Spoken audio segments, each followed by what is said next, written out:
We are jumping into what feels like an extended party for us here in Utah during the month of July. There are parades, there are fireworks, heck, even a rodeo.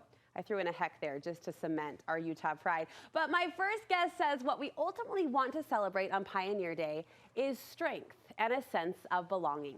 Cami Packer is always focused on creating traditions and memories that are simple, meaningful, and fun. And Pioneer Day holds plenty of possibility for that.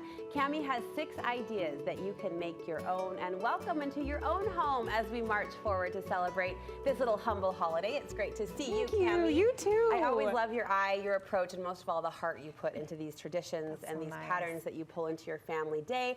And when it comes to this particular holiday, it's a small one. It's kind of a blip, but you think it has importance. I think it does. And even if you don't have ancestors that settled in the Utah territory, I think it's a great opportunity to celebrate your heritage and feel that strength and that connection with those that have come before you. I do get chills. You do. I was going to say I kind of get chills, but I do because you think of all of the character lessons and the values that come forward when we look backward. Absolutely. And honor that strength and resilience and all of it. So these projects are fun, the family will love them, but they speak to those more meaningful themes. I think so. Okay, your first idea is a hands-on project that starts with tea towels. Yes, it does. And I think this is something we learned from the pioneers to make the joy and the satisfaction of making something with your own 2 hands. Yes. And also I love that they took everyday items that they used and made them as beautiful as they could. And so I think this was fun to teach kids how to do. I think boys, girls, young and old can know how to thread a needle and do a simple running stitch. And luckily, our state shape is like the easiest one to do. So I was going to say, Idaho, good luck. Yeah. But Utah, we've got this. Utah, we can handle it. So that's just an easy idea. I think kids would feel a lot of pride and satisfaction seeing that towel being used in their home all year. You just checked so many boxes. A simple sewing project, the hands-on, investment, a nod to our pioneers, and then of course the cute little tribute in the shape and colors and patterns you've chosen. That's so fun. Thank you. All right, there is a family tree connection to be made, and we have your family tree on display. We do. Now more than ever, we have access to all these amazing photos and stories of our ancestors through websites like Family Search. Yeah. And I thought it would be so fun to print out these pictures. I wrote on the back just a little paragraph about them, maybe where they were born. Some of them were born far, far away. So it's sort of flashcard style. Kind of flashcards, yeah. And I think it's so important to just see their faces. I'm willing to bet wherever you hang this in your home, people will gather around and look at those pictures, read those stories. Well, it's what I did just this morning before the show as I was poring over these faces. We were talking about how all of these moms know the pains of Family Picture Day, right? All of these parents and these people invested in the time and the effort to take these memories, to make these photos happen, and we can learn from them, celebrate them, and decorate with them. And relate to them, because we know what it's like. Absolutely. We might even have it easier. Well, speaking of that, our family history can come alive through family treasures or heirlooms, and you say this is a good time of year, a good reminder to pull those out and actually use them. Yes, I think the saying, it's better to have loved and lost it than to never loved it all. And I think that applies to our heirlooms. It's better to have used them, maybe cracked them, chipped them, than to have had them sitting in storage forever. Right.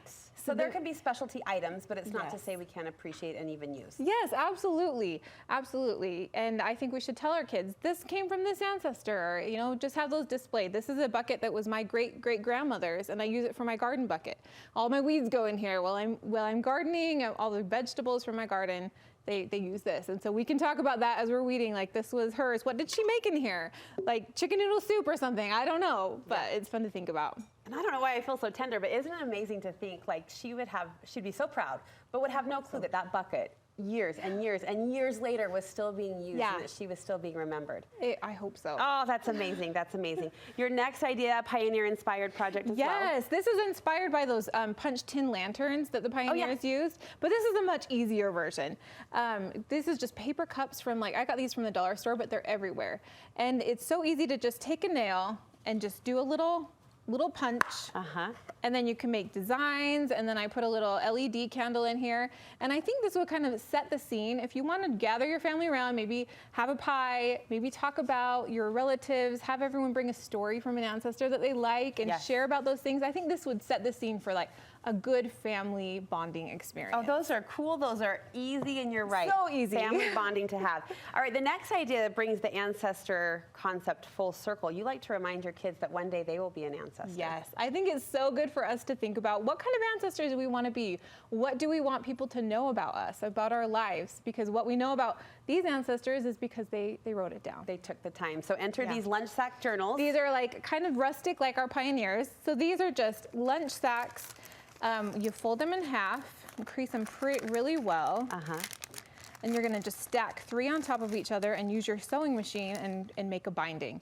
And you just, my sewing machine didn't have any problems, but you just kind of go slow, help the needle if you need to, but then you've got a real book that lays open, and your kids can feel like authors as they read their own story to the family. What type of prompts did you give them to help fill these pages? So I had some prompts like, what are your brothers and sisters like? Do you have memories with cousins? What do you like to learn about in school?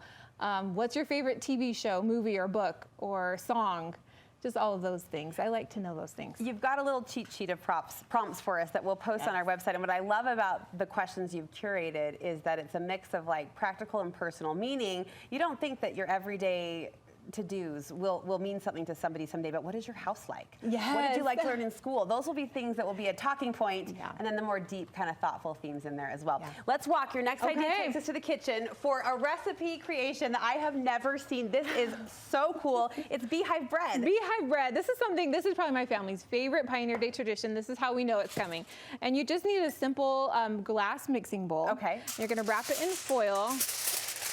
And a lot of times I need 2, I like 2, just to make sure it's nice and snug there. Totally covered. Just wrap it under, and then you're gonna give it a good spray.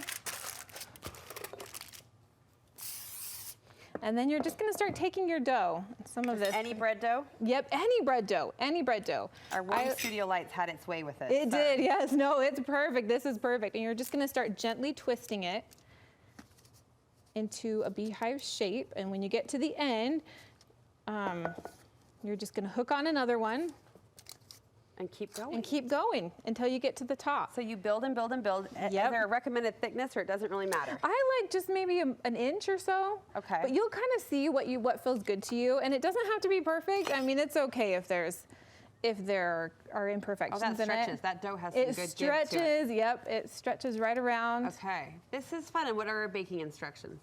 And then you bake it at 375, and I rotate it a couple times during baking. And I think it's good to talk about, why is our state called the Beehive State? And what does that mean? What can we do to contribute to the beehive in our home and community and state? Cami, I love it. Cami's favorite dough recipe is waiting for you on the website as well. Look how cool that is for a centerpiece, and of course an edible. Later on in the day, as we celebrate our heritage and the pioneers that we're so grateful for. Cami, thank you. Where can we get more ideas like this from you? I'm on Instagram at Camilla J. Packer. Camilla J. Packer will link you there from our website too. Happy Pioneer Day. Thank you. You too. Thanks for giving us simple ways to make it something.